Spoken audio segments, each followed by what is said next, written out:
It's time today, my friends, for a new trial grounds right here with Moonlight Cookies Trial of Glory, my friends. We're going to break it all down for you in today's episode. Thank you for tuning in. We do have something a little bit different here in this particular boss.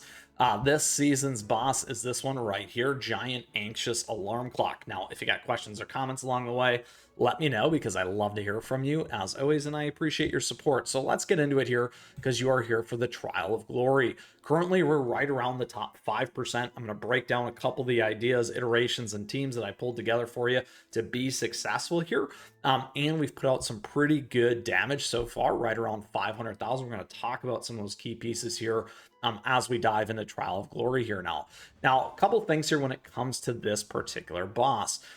This one is, like I said, that clock. And a couple things here on the boss information. We got wake up alarm, strikes its own head, making a loud noise, dealing damage to all targets. Snooze alarm shakes its body to sound a snooze alarm, inflicting sleep upon the closest target and the target with the highest attack. So it is attacking those key damage dealers, which is really, really important. The first time I went through this iteration with the team, I actually didn't use any healers. And what I found, which we'll talk about, is the ability of using a healer and focusing in on that attack actually allows for that survivability and a higher score. So originally we were right around 400,000. I'll talk about that in a second. We moved it above that 500 there.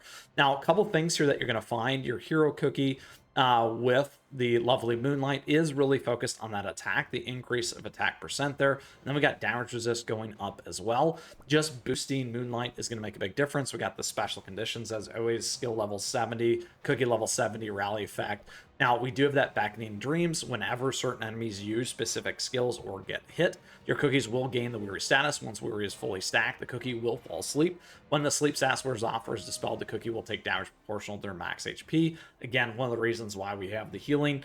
And additionally there, with each further repetition of this process, damage will increase. And here's the big one, elemental damage received is down. So very, very important there, my friends, because some of the other ones were more focused on the elemental skill type. This one is different. Like I was saying at the beginning here with Moonlight Cookie, we still have healing down, HP shield capacity down, enemies debuff resist increase there as well. So right now we're at that 500,000. Let's go ahead and walk through it here with our team. So a couple things, like I said, originally what I did is I ran more of a ancient beast legendary type team, and what I found is that still wasn't quite enough. However, I did not need to use healers. In this case, shifting over here, I've been able to use attackers, very strong attack, and then right there our healer as well. One of the things that we didn't do that you could maybe iterate on is taking Eternal Sugar out and focusing more so once again, maybe on a double healing type team. We can also try and run that to showcase it here in a second. However, let's get through this one first. Now, here's the idea and concept. We're using Wind Archer and Creme Brulee to really load in that damage, my friends. Speed, attack, and crit are going to be super crucial to your success. If we can even get our Moonlight Cookie up just one more here, let's go to the details. Oh, here we go, and get this upgrade. It's going to make a huge difference there for us. All right, we're going to make the small improvements as always. Level 20, so awesome. We've now done that, and additionally, I didn't have it upgraded all the way to 90. So there we go. Look at that, even better. All right, we were holding back for you there. And gonna get some more damage in on this run, my friends. All right, so in terms of our gear, a couple things, really focusing in on that attack speed, and crit is going to be crucial for your success and really getting that damage output. So again, here's where we're at with this one. You could try some of these other pieces. Survivability, we were fine there. Attack, lots of crit, cooldown here. You could move more into attack if you wanted to. Creme Brulee, we're on that attack and attack here. Additionally, we could go this route with damage resist bypass, but that's not the key for this one. More attack. Now, some players do like that attack speed. You could move over to that. Additionally, for more survivability, you could actually flip over to Solid Almond. What will happen potentially is Creme Brulee getting knocked out with about 10 seconds to 20 seconds left, which then does reduce our damage. So that is another key idea.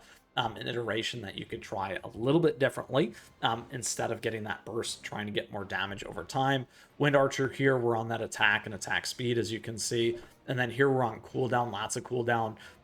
for Star Coral for that survivability for the team. Okay, so let's go ahead and showcase this here today so you can see exactly how this is going to work and how this is going to run and our Trial of Glory. Once again, we can slow down if you want to. We definitely auto the whole thing. You certainly don't have to do that.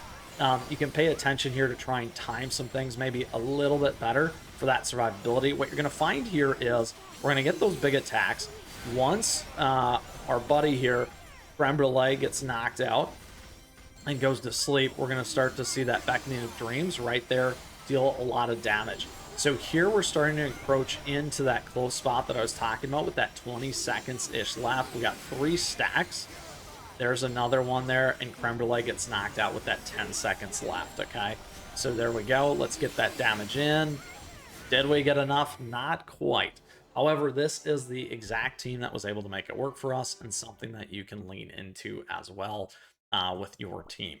So one thing that we could try is we could try to double up here on the healing and instead go over here to wind and go grab our buddy here for more attack speed.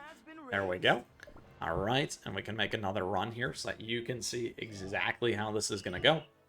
Again, just completing, we're going to get some nice rewards, so I don't mind showcasing this stuff live for you here to see. Ideally, what we're trying to do is actually increase our damage output while keeping on a second heal in this case for Creme Brulee, so that you're seeing that as we're getting that Beckoning Dreams, we can keep a little bit more of that life on it. There you go. Now, it is going to underperform, though, because we are making that shift in the damage. All right. So Eternal Sugar is the better play in that scenario. Once again, one of the other things we could try and do is we could try and remove here. Let's do this all the way back to the beginning. There you go. And then the other thing, when it does come to Creme Brulee, we can go to those cookie details. We can go into our toppings here, and instead of attack, let's go here and get a little bit more survivability just for this run. We'll throw it on there. There we go. And then we'll go back, and then we'll equip that. So go to gear. And now what we're doing is we're moving into just a slightly more survivability mode. I'm going to make one more run here so you can see how we're doing this real time on those iterations for you as well. All right, so here we go, back at it again with this boss. The idea and concept with this team is making sure that we're getting that extra 10, 15 seconds, maybe getting a little bit more damage output there with Creme Brulee while sacrificing some of that little bit more spike in terms of that damage output when it comes to this one. Again, it's close, but not quite enough. Showcasing us once again here that very first team was the key and ideal team there for us to stay close to that top 5%. All right, my friends, there you have it here today as we broke down the brand new Trial of Glory here for our Moonlight Cookie, all about the season boss, Giant Anxious Alarm Clock, my friends, and additionally showcasing our team that got us to about the top 5%, which is pretty awesome as the #1 free-to-play player. I'm super excited about that. And the output. We talked about some of the iterations on our team, the different pieces that you can make, and the things that you can swap in and out, just like this. And we're going back to that one to be successful here on some key ideas to absolutely crush this one here, get some great damage output. And just remember, once again, this thing does not like that elemental damage, so focusing on that true damage, getting that in, slicing and dicing on this boss is going to be key for you and your success. And we broke it all down for you in today's episode and guide. Thank you for tuning in. If you still got a question, if you got a comment, let me know. I'd love to hear from you. Let us know down below, chat, what in the comments, what you're running, those kinds of things, because it's always fun to hear from you as well. And additionally, thank you for tuning in today. I truly appreciate your support all the time. With that, my friends, until next time, I wish you the best luck here in the Trial of Glory. We've got a great team for you, and keep on running.